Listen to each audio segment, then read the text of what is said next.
Indigo child versus crystal child.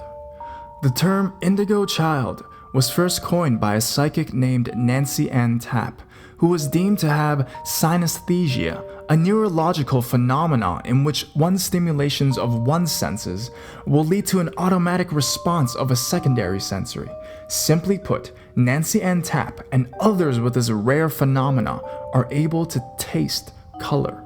Numbers, letters, words, etc. all become intertwined with colors.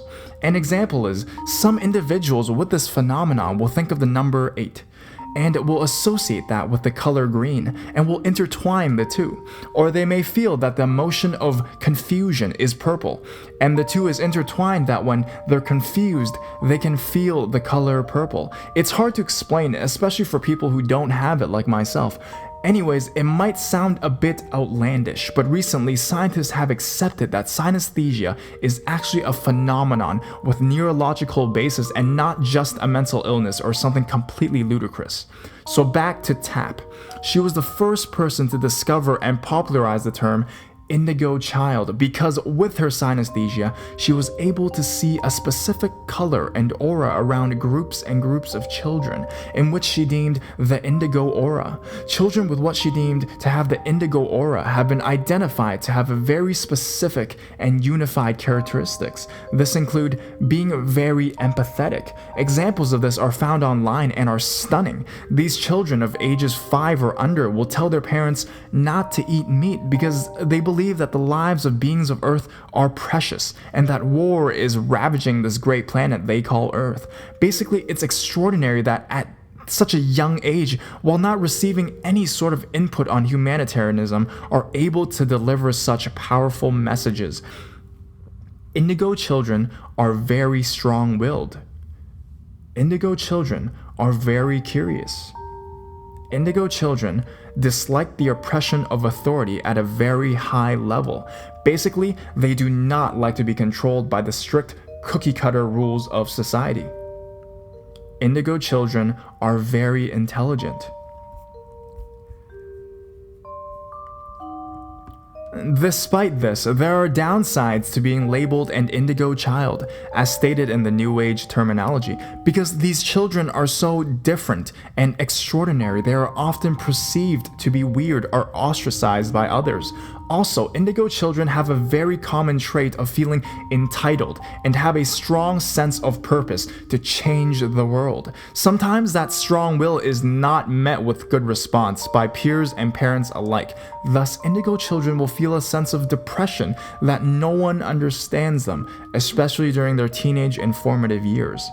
Another more serious misunderstanding is that indigo children are just children diagnosed with ADHD, and that the term indigo was manufactured by narcissistic parents and other communities to label their children more positively. Instead of "your kid has a disorder," they would rather be called "your kid is gifted" or special. Now, why do real indigo children exist, and where do indigo children come from? How does a child, fresh from the womb, possess such extraordinary knowledge and scope about the world? You see, this might sound even more outlandish and something out of a fairy tale, but bear with me here. The souls of indigo children are believed to originate from a different universe, a different planet, a different existence, a different plane, in which many of these children recall remembering because their time on that other planet or universe is their past life. And their souls are sent here on Earth to teach humanity to, according to New Age, ascend to a higher level, one where we are not blinded by greed, hatred, or violence. That is their mission, to bring harmony to the human race. Yet many times, when these children grow up to become adults, society alienates them and calls them freaks or psychos, when in some form, the power of these children resembles the prophecies or psychics we had in our past generations. In New Age terms, these indigo children arrived in the age of Aquarius, which was the 1960s and 1970s. The time that Indigo children were born were predominantly within the time frame of 1969 to 1987, with a percentage also born in the 50s and a percentage born after 1987. Now that is the time frame of Indigo children, but what are Crystal children? Well, Crystal children are alike Indigo children in that they were also sent here to guide humanity into our next level of evolution. Now these kids were predominantly born in 1990 to 2010. Maybe that's the time frame of a lot of us watching this video right now were born. I know that I'm in that category. Basically, that's anyone aged 5 to 25 right now in 2015. So, the young people. Okay, so now let's see if you match the traits and see that if you are a Crystal child.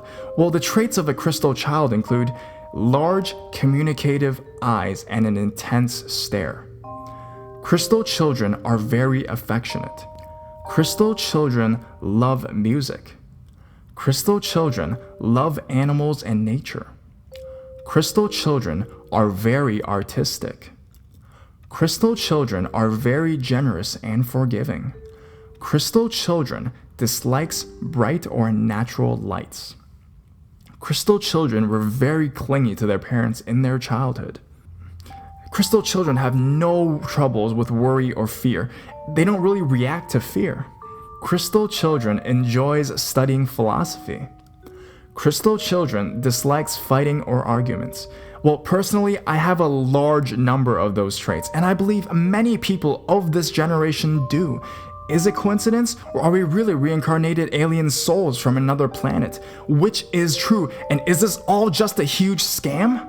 Well, everyone has their own theories. You may watch this video and call it all fake because that's not what you believe. Or you may watch this video and call it your true calling and find out that you are an Indigo child or you are a Crystal child. Regardless, one truth remains.